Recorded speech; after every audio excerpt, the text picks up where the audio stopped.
Right. So I'm going to leave this like here. And this is over there then. If you're going to be funny, you're going over there. You could do this.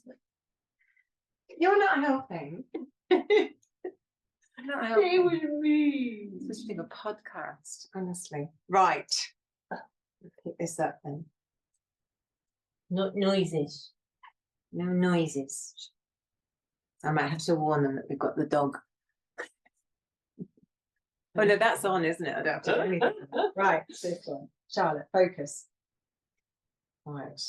Okay, I'm going to start it. Right. There's lots of snorting. We might have to explain that it's not. Or is that just an excuse? Or it is like what people do, isn't it? The snorted in the party. I'm going to leave Blame it on the dog. There is actually a dog. I'm going to start with that. Right, are we ready? Pause Menopause. We're at episode 10. We've just been giggling because we actually have a dog in between us as we're recording this. If you want to see, you can go to the YouTube We channel. do. A dog that's snorting and farting. And we're laughing because it's kind of, we do actually have a dog, but we do also understand that could be come across as an excuse. Two menopausal women with flatulence who are blaming it on the dog. And snoring and snorting and all that kind of thing. Dribbling, drooling. Yes, all of the above, Hair actually. loss. Yeah. But we actually do I've got very similar symptoms to your dog. Oh, maybe that's why I get on so well with them. Just every time we record this in my lounge, we end up with the dog near us, and if he's not near us, he snorts and whimpers, and so he's with us. So we're just going to have to put up with the odd noise. Yes. We are talking today. It's October. It's the 10th episode, and as far as I'm aware, it's Menopause Awareness Month. Yeah. And I think it's Menopause Awareness Day on the 10th of October. This is 2024. And it's also in France, October Rose, which is the not skin cancer, I was going to say breast cancer awareness month. So it's a big month for women's awareness, isn't it? Mm-hmm. Which is, in India, they have a celebration in October, around about this time actually, called Navratri. And it's a celebration of all the female goddesses and the female energy. And it lasts 9 days. And so it's quite appropriate, all kind of hones in on my power month, my birthday month. So what, do you have any idea why this time of year then? What's the link with October or autumn? Is it like in terms of India or in terms of, because is that a coincidence then that it's Menopause Awareness Month? It's October Rose, that there's this thing that goes on in India. Is it linked to something going on in this October time of year? I mean, in India, it tends to be, pretty much all of India, I think it tends to be the kind of monsoony season. So it's a kind of detoxing kind of season. But I'm not sure that has anything to do with the actual festival things. I don't know why they chose October. I suppose it's one of those months where there's not a huge amount going on in the sense that people aren't going back to school. I'm talking Europe. True. It's not Halloween because that's right at the end. It's not Christmas, I don't know. I'm being a bit cynical. Maybe they just chose it because it was like a bit of a dead month. But it is a bit of a dead month, isn't it? And on a personal, I don't know, I find the shift in the seasons really affects me. Yeah. I feel, there's that element of letting go. You've had all this energy and vibrancy in the summer, and then things shift at this time of year. And I know I go very inward. So it's kind of nice, I think it links very nicely in with that. Yeah. Quite right. I think that's normal though, because we are shifting in season. At the moment, there's lots of eclipses. We're moving into the winter solstice time. Yeah. You know, it's feel one all of that. those times of year, isn't it? And when, you know, the leaves are changing and they're falling, and it's that time when nature goes inwards, and we as women are cyclical beings that are very linked to that. So I think it's an introspective time of year. Definitely. No matter who you are or what you are, I think it has to be one of those times. It's a time when people get a bit down, I think, as well. Oh, definitely. I have actually to love work this. hard Oh, to do keep my you? mood up. Yeah.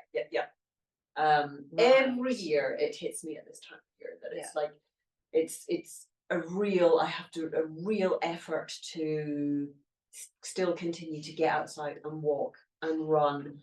And why do you think that is? Just because of the shifting season, or I think a big part of it for me is the lack of sunlight, you know, the reduction in daylight, the weather, the air pressure, you know, all that plays a part. And then it just becomes colder and harder to get out, doesn't it? I love it when I'm out, but it becomes a lot harder. Do you class yourself as more of a summery girl then? Is that your natural? Because your birthday's in the summer. Birthday's at the end of May. Oh yeah, end of May. So you're returning into the summer, I suppose. I definitely have an awful lot more energy in the summer. Right. I go deep in the winter. It's not necessarily a bad thing, but thankfully it only lasts for 6 months. Says her partner. But yeah, no. So yes, October is Menopause Awareness It Month. is Menopause Awareness Month, and I think that's a really good thing, because the more we can bring it out into the front line, because it's been such a hidden taboo subject matter for a long time. And I think whenever it is tackled, often it's tackled medically, if that makes sense. It's not often tackled emotionally, energetically, you know, it's very medical. And there was a documentary which I didn't watch because it didn't come on the telly, and I don't know why, on the business of menopause. It's a huge business, which is a huge business now. You know, you can everything from food supplements, from skincare to beauty products has become, you know, it's another thing they can add into their commercial. Yeah, that pisses me off. I mean, there's no doubt that certain supplements and nutrients pisses me off. Yeah. But you know, it's like, a vitamin supplement or something like that, which we're not denying does do good. Yeah. But why should you have to pay €5 more just because it's got menopause on the label? Exactly. That's just, exactly. That does kind of get. And Davina McCall did a video at the beginning of this week, I think. Basically, she'd watched the program, and it was a Panorama BBC program. And she said what she didn't like about it was she felt that once again women were being shamed by taking HRT and taking that HRT option. Now, I didn't watch the program, so I'm not sure what the take on that was. But I said to you before we started recording, I think what that does, though, is it belittles the symptoms that many women are going through. And it's almost saying, well, you know, pull yourself together. You don't need to take HRT. Yeah. You know, what a silly risk to take. Is it as risky as they say if it's well balanced to that person and it's, you know, the right type of HRT for that particular person? And B, her symptoms are real, you know, mentally and physically. And there's so much research. Things have changed. The research does tell a very different story, I think, from what it did maybe even a few years ago when we were all just, you know, focused on the links with cancer. And isn't it ironic that breast cancer awareness month, particularly in France, is the same month as menopause awareness in the UK? So it's like a double whammy of things. But there's something to be said for if someone's really struggling and with their mental health, you know, and if HRT would make a difference, which is certainly how it was for me. So what's what's the alternative? I was having feelings sometimes like I wanted to drive off the road. Yeah. And you're not the thank only one. goodness I didn't. Yes, But to me, yeah, okay, I know that there may be risks of cancer and all sorts of other stuff. But for me, that was a calculated risk worth taking because there was a risk. I was going to drive off the blooming road. Now that is another interesting point. It was a calculated risk because I think sometimes, again, it's a belittling of our intelligence to make our own decisions on this point, you know? Yeah. Don't guilt shame us. Don't tell us what we should and shouldn't Give do. us the facts and let Give us us the decide. facts. Let us decide vis-a-vis our symptoms and our feelings at that time. Totally. You know, it is a huge shift and a huge change in our bodies and our mental state. Don't belittle it and let us make our own decisions. We're perfectly capable and big grown-up girls, you know. Yeah. We certainly don't need other people to tell us, do we, what we want to do? So I was going to ask you, because we're trying to be really efficient in our podcast today. We are. This is and a not go off one because we did a long one. We did a really long one last time. So my question to you would be, what does menopause awareness mean to you? To me? Oh, good question. I think it's my personal sort of take on that and experience with that is I have realized over time that a lot of the different things I've been suffering with for quite a few years now, but probably for the last, we're talking 8 to 10 years, there is a good chance that we're all part of perimenopause.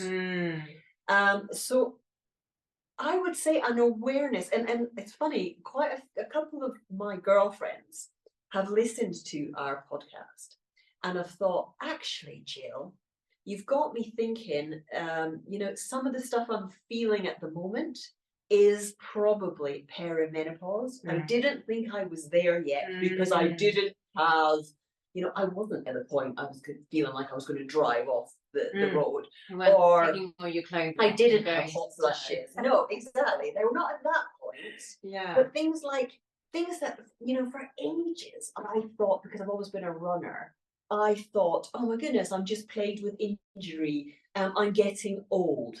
I need to stop running because I'm getting old. And the more I've sort of worked with my injuries and looked into it and got advice, a lot of it was probably linked and still is to the changes that have taken, the hormonal changes that have taken place in my body because of menopause. So I think awareness in general is just, for me, it's an awareness that at this time in a woman's life, if you're in these years, that any of the stuff, it's not just one size fits all. There are so many different symptoms out there. Just an awareness that whatever kind of pain or discomfort, be it medical or physical, that you are experiencing is real and could very well be linked to hormonal shifts that are going on in your body, and that's valid. And I think that's a good point. So I went to the vets a few days ago with this dog, and the veterinary assistant or the secretary and receptionist in there, I know quite well now.